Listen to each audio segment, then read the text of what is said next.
ကျွန်တော်ဘာသာရေးကိုကျွန်တော်စော်ကားပြောတာမဟုတ်ဘူးဗျဘာသာရေးနဲ့ပတ်သက်ပြီးတော့မှအမြင်ကျင်းနေတဲ့သူတွေအတွက်ကျွန်တော်ပြောပြပေးမယ်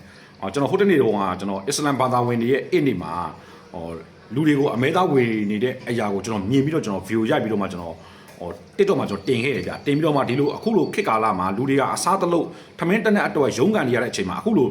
လှူဒန်းတဲ့အရာကိုကောင်းတယ်ဆိုတဲ့အရာကိုကျွန်တော်တင်ခဲ့ပြီးတယ်ဗျဘယ်လူမျိုးဘယ်ဘာသာဖြစ်ဖြစ်အခုချိန်မှာလှူတာဒန်းတာကအစားတလို့အတွက်ရုံးကန်နေရတူတာတကယ်မုံမြတ်တဲ့အရာဖြစ်တယ်ဒါကိုတင်တဲ့အရာကိုအောက်မှာမန့်လာရေးတဲ့သူတွေထဲမှာအမျိုးသမီးတယောက်ကဘလို့မန့်ဝင်ရေးလဲဆိုလို့ရှိရင်ကျွန်တော်သူ့အကောင့်သူရေးတဲ့ဟာကိုကျွန်တော်အပေါ်မှာတင်လိုက်လို့ရှိရင်ကျွန်တော်ရဲ့ TikTok အကောင့်အဘန်းခံမှာဆိုကျွန်တော်မတင်တာသူရေးတဲ့အရာသူဘာလဲဆိုလို့ရှိရင်သူ့နာမည်ဒေါ်ဝေWEIEI WEIEI ဆိုဘယ်လိုပြန်မလဲကျွန်တော်လည်းမသိဘူးသူဘာရေးလဲဆိုလို့ရှိရင်ရရဆက်ဆက်တတ်ထားတဲ့အရာကိုဘယ်လိုစိတ်နဲ့များစားရတာလည်းမသိဘူးလို့သူရေးထားတာဗျ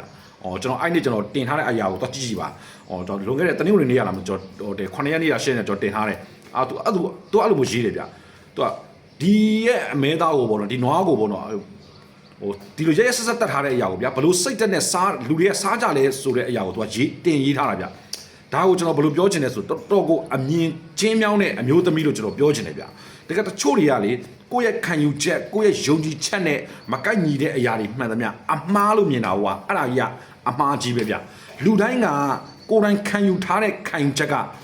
ကိုယ့်ရဲ့အမှန်ပဲဒါပေမဲ့ကိုယ့်ရဲ့အမှန်ကိုကိုယ့်ရဲ့အမှန်တိုင်းပဲထားကိုယ့်ရဲ့အမှန်နဲ့အမြင်ချင်းမတူတဲ့အရာတွေကိုအမားလို့တတ်မှတ်ပြီးတော့မှ like ဘလိန်နေတာကိုကအဲ့ဒါက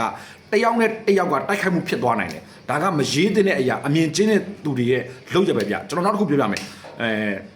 ဘယ်လိုမျိုးလဲဆိုလို့ရှိရင်ဘယ်လိုမျိုးအမြင်ချင်းလဲဆိုလို့ရှိရင်တချို့ဘာသာရေးသမားတွေကသူတို့ဘာသာရေးကောင်းကြောင်းကို TikTok မှာတင်နေဗျာFacebook မှာတင်နေ YouTube မှာတင်နေပြီးတော့သူများဘာသာရေးမကောင်းကြောင်းတွေကိုသူကထပ်ပြီးတော့ပြောတယ်ဗျာအဲ့ဒါတွေကိုလိုက်ပြီးထောက်ခံနေတဲ့လူတွေရှိတယ်အဲ့ဒီထောက်ခံနေတဲ့လူတွေကျွန်တော်ကြည့်တဲ့အခါမှာလူကြီးလူကောင်းတွေလည်းပါတယ်ဗျာဒါကဘာလဲဆိုမမြောက်ပေးတဲ့အရာကိုမြောက်ပေးတာဗျာကိုဘာသာကောင်းတဲ့အရာကိုရေးတာတင်တာကိုကျွန်တော်လက်ခံတယ်ကျွန်တော်လည်းတစ်ချိန်ကျရင်ကျွန်တော်ဘာသာကောင်းတဲ့အရာကျွန်တော်တင်မယ်ဒါပေမဲ့ကျွန်တော်သူများဘာသာပုတ်ခတ်မှာမဟုတ်ဘူးအဲ့တော့သူများဘာသာကိုလိုက်ပြီးပုတ်ခတ်နေတဲ့ကလေးတွေရှိတယ်ဗျာTikTokထဲမှာမယုံဘူးလားဝင်ရှာကြည့်လိုက်ပါရှိတယ်သူများဘာသာလိုက်ပေါ့အေးဟုတ်တယ်အဲ့ဘာသာမကောင်းဆိုတော့လိုက်ပြီးတော့မြောက်ပေးတာဗျာအဲ့လိုကလေးတွေကဘာလို့အဲ့လိုတွေတင်နိုင်လဲဆိုအဲ့လိုမြောက်ပေးတဲ့သူတွေရှိလို့အဲ့ဒီမြောက်ပေးတဲ့သူတွေထဲမှာကျွန်တော်ကြည့်တာဗျာကဘာပတ်နေတဲ့လူတွေအောင်ရှိတယ်ဗျာနိုင်ငံခြားကိုသွားနေတဲ့သူတွေဗျာကျွန်တော်ပြောချင်တာကနိုင်ငံခြားသွားတဲ့အမြင်ကျတာမဟုတ်ဗျာတချို့တွေကလေနိုင်ငံခြားတွေသွားပြီးကဘာပတ်နေတာလေသူတို့ကြွားဖို့ဗျာကြွားလုံးထုတ်ဖို့ကိုလိုချင်တဲ့အရာတွေကိုသွားဝယ်ပြီးတော့ဟာငါဘယ်နိုင်ငံမှာဘာဝယ်တယ်ဘာလုပ်တယ်ဒါတော့ပဲဗျာသူတို့ရဲ့အမြင်ကအဲ့လောက်ထိမကျယ်ဘူးဗျာနိုင်ငံတနိုင်ငံကိုသွားတဲ့အခါမှာဘာသာစကားတတ်ဖို့အတွက်ကျွန်တော်ပြောချင်တယ်